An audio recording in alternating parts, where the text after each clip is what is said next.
Hey everybody, how you doing? I'm doing great today. Finally got the amp rack done. It's all wired up, ready to go. Just need to put it in the truck. For the finish on the amp rack, I just bought some of this here, Herculiner.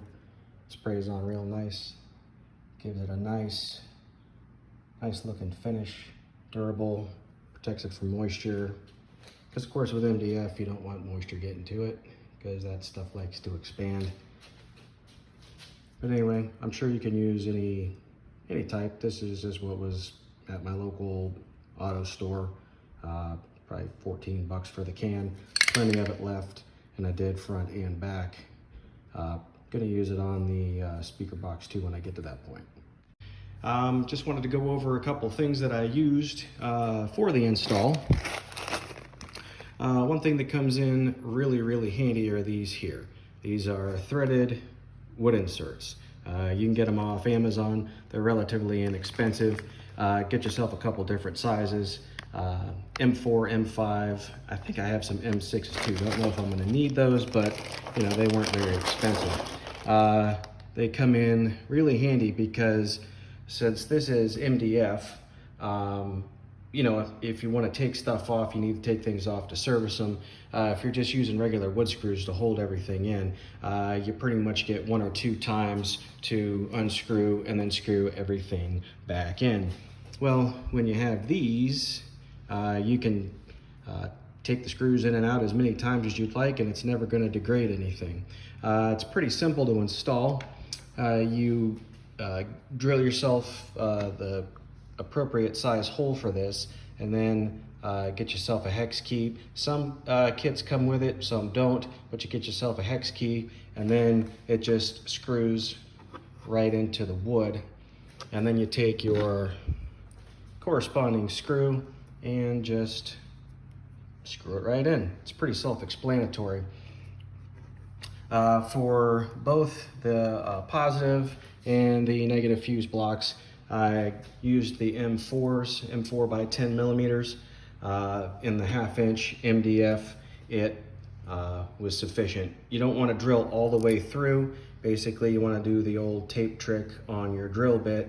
You know, measure this up next to the end of your bit, and then just wrap some tape around your bit at the correct mark. That way, as you're drilling in, you go nice and slow.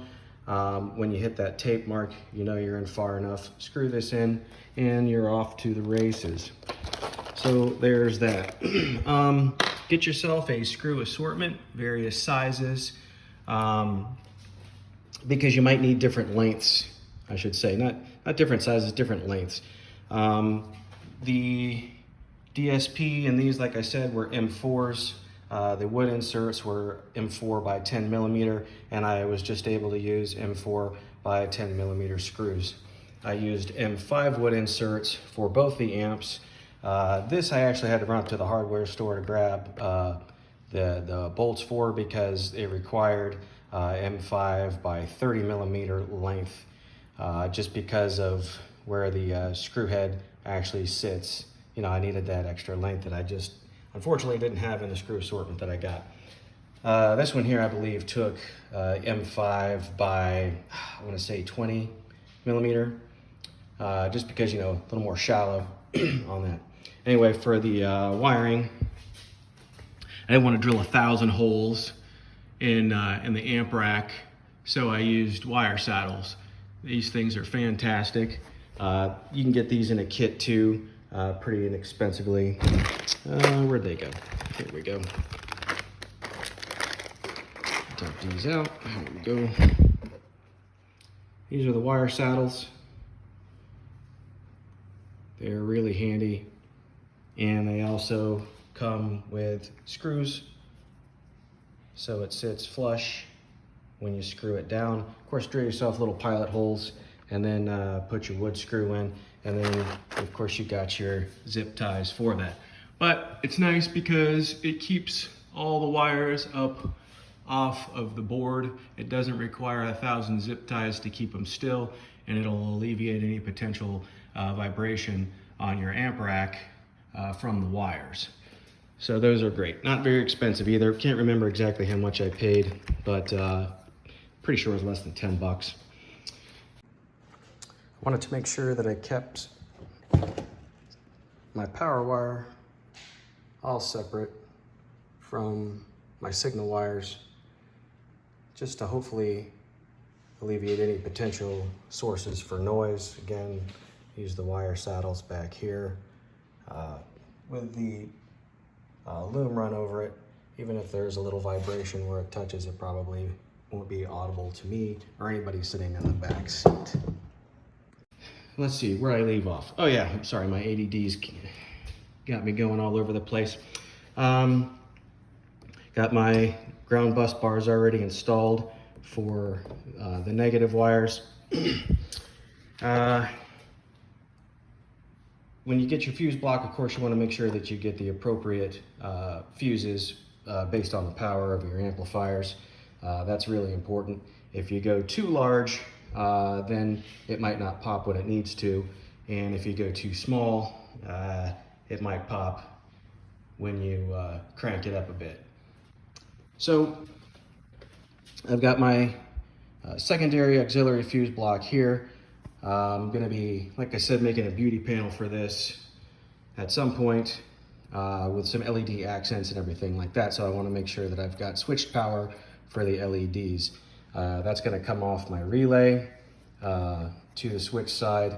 This is my constant power side, and it's going to run constant power to the DSP, and I can run constant power to anything else that I might need.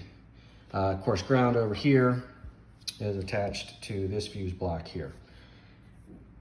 When you're going through, if you're going to use a relay for something like this, it comes in really handy, because if you try to run a bunch of extra goodies off of, just some switch power side off of your radio or something, it's not going to give you the amperage or the voltage that you're going to need to run all that stuff.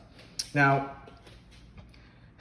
on your relay, if you're going to run a relay, this isn't 100% necessary, but it is highly recommended.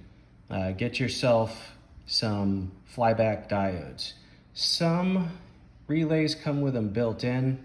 The one that I'm using does not. The flyback diodes are there to kind of help protect your equipment in the event of a voltage spike, which can happen from the relay when you turn off your system. You have two sides. You have a cathode side, that's that little side there with the line, and an anode side. The cathode side is going to be wired to what would essentially be your white wire. Depending on what relay you get, I believe it's pretty much universal colors. But the white wire is what triggers the relay to open. So that would be what you would connect to, like your remote turn on from your radio. And then the anode side goes to ground. Now, how it works, your coil builds up, voltage, and when you discharge that voltage after you turn off the system, there can be a lot of voltage there depending on how much stuff you've got and what other things you've got going on in your car. So basically what that does is it takes that power and shoots it through here and sends it to ground, rather than going back out into your system and potentially damaging, thousands of dollars of equipment. I want to say that a pack of 100 of these cost me like $2.